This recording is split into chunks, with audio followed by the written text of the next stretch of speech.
गुरुपद पंकज सेवा, गुरु चरणार विंदों की सेवा करो। गुरु जी की सेवा करने से तीसरी भक्ति आएगी। लेकिन पहली भक्ति प्रथम भगति संतन कर संगा, दूसर रतिमम कथा प्रसंगा। अब इसमें एक प्रश्न है और उसका उत्तर भी मिलना चाहिए। जब पहली भक्ति संतों का संग है, दूसरी भक्ति कथा सुनना है और तीसरी भक्ति सदगुरु की सेवा है, तो माता पिता कहां गायब हो गए? ये किस भक्ति में आते हैं? बोलो भाई, माता पिता आखिर ये इस क्रम में कहां आ रहे हैं? पूरी चौपाइयां पढ़ जाओ, माता पिता का नाम क्यों लिया? शायद मैं भूल रहा हूं, ये लोग अध्ययन रोज करते हैं। गुरुपद पंकज सेवा, तीसर भगति और चौथी भगति मम गुणगन करे कपट,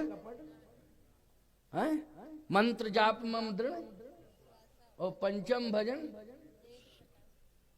अब बताइए, इसमें पूरी चौपाइयां पढ़ो, हमको याद नहीं है इसलिए थोड़ा ये लोग बता रहे हैं तो हम बोलते चले जा रहे हैं। लेकिन इसमें माता पिता तो गायब ही हो गए। कहां गए? तुलसीदास जी महाराज ने माँ बाप को क्यों नहीं रखा भक्ति 9 प्रकार की भक्तियों में?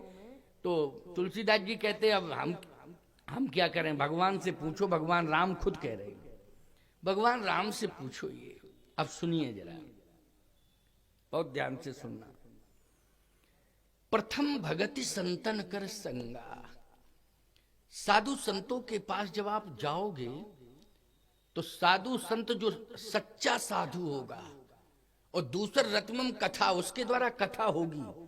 तो राम कथा और संत सदगुरु का उपदेश सबसे पहले यही कहेगा कि मेरी सेवा करना बाद में, जिन्होंने तुम्हें जन्म दिया है उन माता पिता की सेवा जरूर करना।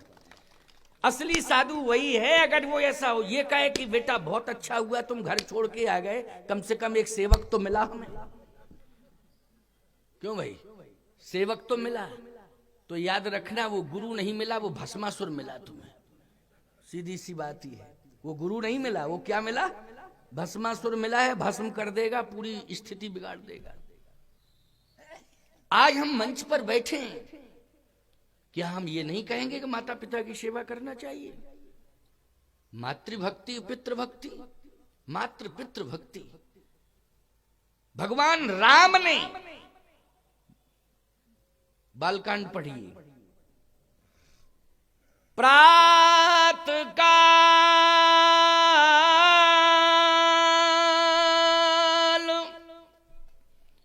उठ के रघुनाथा,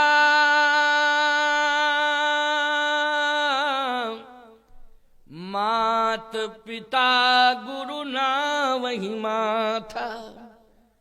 भगवान राम ने पहले माता जी को प्रणाम किया, फिर पिताजी को, तब किसको किया? गुरु जी को किया। किया कि नहीं किया भाई? भगवान राम ने स्वयं किया। माँ को पहले प्रणाम किया, पिता को, तब गुरु नावई माथा, तब गुरु जी को प्रणाम किया। राम और राम की कथा, और जो राम जी हैं वह राम जी के हम सब प्रतिनिधि हैं, महात्मा। हम राम नहीं हैं, हम श्री राम के प्रतिनिधि हैं, प्रतिनिधित्व कर रहे हैं। तो याद रखना, जो श्री राम कर रहे हैं वही तो राम का प्रतिनिधि बताएगा कि श्री राम जी ने क्या किया। तो सत्संग और संत, इन दोनों से जिस दिन तुम जुड़ जाओगे तो सबसे पहले संत और सत्संग माता पिता की सेवा के लिए प्रेरित करेंगे आपको। यही सर्वोच्च भक्ति है। माता पिता का ध्यान रखो विशेष रूप से। माता पिता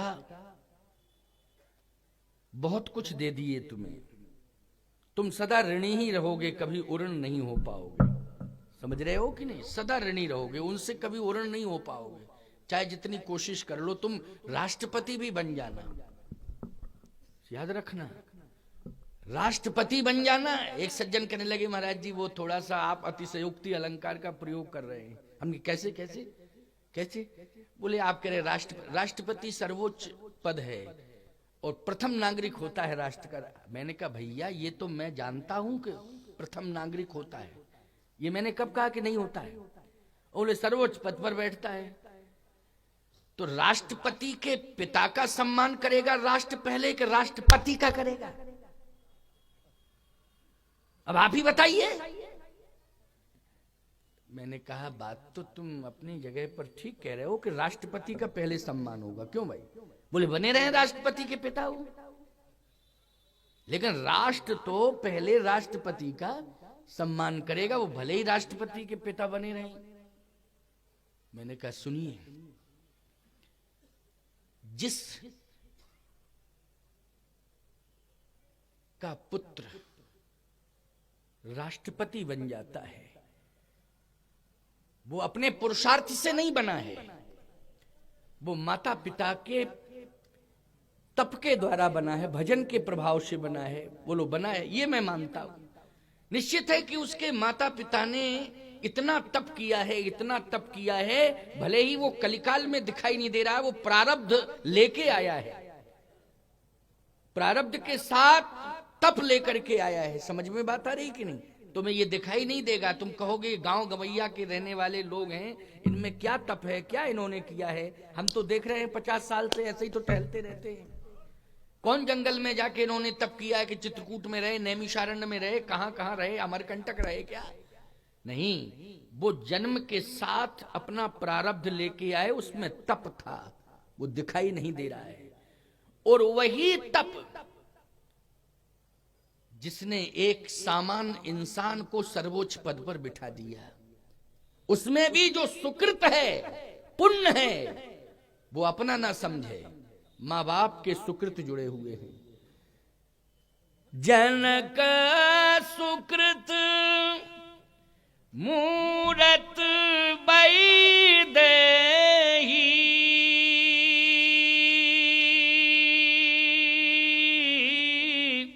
ओ दशरथ सुकृत राम धरि देही।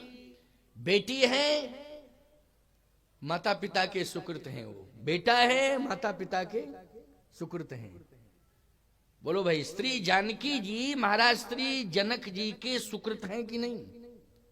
रामायण की चौपाई तो यही बता रही है भाई। तो भाई मातृ पितृ भक्ति, माता पिता का विशेष ध्यान रखो। माता पिता का जो ध्यान रखते हैं, भगवान के यहां विशेष स्थान उनके लिए सुनिश्चित हो जाता है। भगवान के यहां माता पिता का जो विशेष ध्यान रखते हैं, भगवान के यहां विशेष स्थान उनके लिए सुरक्षित हो जाता है। अब यहां तो तुम स्थान अपने विवेक से ले लोगे, पैसा रुपया प्रभाव से, लेकिन वहां तो नहीं चलेगा ये सब। वहां क्या चलेगा?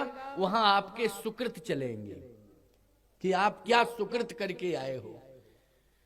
तो माता पिता के सुकृतों के परिणाम स्वरूप तुम सब हो, ये माता पिता के सुकृत हैं। लेकिन सत्य कहता हूं भाई कि राष्ट्रपति प्रथम नागरिक है। राष्ट्र के लोग पहला सम्मान राष्ट्रपति को देंगे, क्योंकि वो राष्ट्रपति है। लेकिन वो राष्ट्रपति का अगर पिता जिंदा बैठा है प्यारे, तो उसके इतने सुकृत हैं कि वो पिता कहां रहा, वो तो परम पिता का ही स्वरूप हो गया है। ये सत्य है, ये सत्य है कि वो परम पिता का स्वरूप हो गया है। क्योंकि उसके पुण्य कितने थे, कितने पुण्य थे कि भारत के राष्ट्र का राष्ट्रपति, भारत राष्ट्र का राष्ट्रपति, क्यों भाई? भारत का राष्ट्रपति बनना, ये विश्व गुरु का राष्ट्रपति बनना है। बोलो भाई, विश्व गुरु के रूप में सम्मान मिलता है कि नहीं मिलता है? जल्दी बोलो। क्योंकि पूरे के पूरे विश्व में गुरु की उपमा से उपमित है राष्ट्र भारत, विश्व गुरु कहा जाता ना, विश्व गुरु। और यदि ये सम्मान किसी को मिल जाए तो पुरुषार्थ नहीं है, वो क्या है? कृपा है, पुण्य है, सुकृत है। इसलिए मैं कह रहा हूं कि तुम सब, अब एक बात और सुन लो, राष्ट्रपति 5 साल के लिए और 10 साल के लिए बनता है, 15 साल के लिए बनेगा भाई, 20 साल के लिए बनेगा। लेकिन एक ऐसा पद बताओ जिस पद पर बैठ जाए व्यक्ति, उस शरीर उसका चला जाए लेकिन कीर्ति अमर हो जाए, अमर होकर के बैठी रहे कीर्ति उस पद पर। तो बोलो वो पद राष्ट्रपति से भी ज्यादा महत्वपूर्ण है कि नहीं? क्योंकि भूत लग गया, कितने राष्ट्रपतियों में भूत लग गया। क्यों भाई? लग गया, लग ही जाता है, वो तो लग जाता है। लेकिन ऐसा कोई पद है कि जिस पद पर बैठ जाए तो शरीर जाने के बाद भी वो पद उसके पास सुरक्षित रहे, उस पद से कोई हटा ना सके, ऐसा पद। आहा, बस ध्यान से सुन लेना इस बात को। ऐसा पद कौन सा पद है? संसार के पद ये नष्ट हो जाएंगे, संसार के पद नष्ट हो जाएंगे, अथवा पद बने रहेंगे तो पद पर बैठने वाले नष्ट हो जाएंगे। लेकिन निश्चित रूप से अगर माताओं ने मीरा जैसी भक्ति कर ली और आप सबने प्रहलाद जैसी भक्ति कर ली तो शरीर जाने के बाद भी कीर्ति अमर रहेगी और भगवान के पदार बिंदों में सदा सदा उनका स्थान रहेगा, उनको कोई हटा नहीं सकता है। प्रहलाद जी, ध्रुव जी, मीरा जी, इनकी कीर्ति बोलो सदा सदा के लिए अक्षुण्ण हुई कि नहीं हुई? और भगवान के पद में बैठी हैं, ये वो पद में बैठे हैं, लेकिन आज तक इनको कोई हटा पाया? बोलो भाई, नहीं हटा पाया, कोई नहीं हटा पाया। अभी भी बैठे हैं, तुलसीदास जी महाराज बैठे हैं, बोलो बैठे हैं कि नहीं बैठे? कबीरदास जी बैठे हैं, मीराबाई बैठी हैं, कर्माबाई बैठी हैं, धनाबाई बैठी हैं, ये सब बैठी हैं। और छोड़िए जी, बुंदेलखंड की वीरांगना महारानी लक्ष्मीबाई बैठी हैं, जिन्होंने देश के लिए कुर्बानी दी, वो भी भगवान के चरणों में बैठी हैं। बोलो, शरीर चला गया लेकिन कीर्ति अमर हो गई। इसलिए मैं कहता हूं कि कभी भी इस चक्कर में मत रहो कि मुझे ये पद मिल जाए, ये सहज भाव से जो मिल जाए सो ले लो, उसमें किसी भी प्रकार की खींचतान और प्रतिशोधात्मक प्रतिक्रिया मत करो। सहज भाव से कोई सांसारिक पद मिल जाए उसको स्वीकार कर लो, लेकिन जब भी प्रयास करो हमें भगवान का चरणार बिंद मिल जाए। कैसे मिले, इसके लिए सतत प्रयत्नशील रहो, सतत प्रयत्नशील रहो। किसके लिए? कि भगवान का चरणार बिंद कैसे मिले। और भगवान का चरणार बिंद अगर मिलेगा तो हनुमान जी को कथा सुनवाते रहना, भगवान का चरणार बिंद जरूर मिलेगा, उनकी कृपा से मिलेगा। मिलेगा कि नहीं मिलेगा?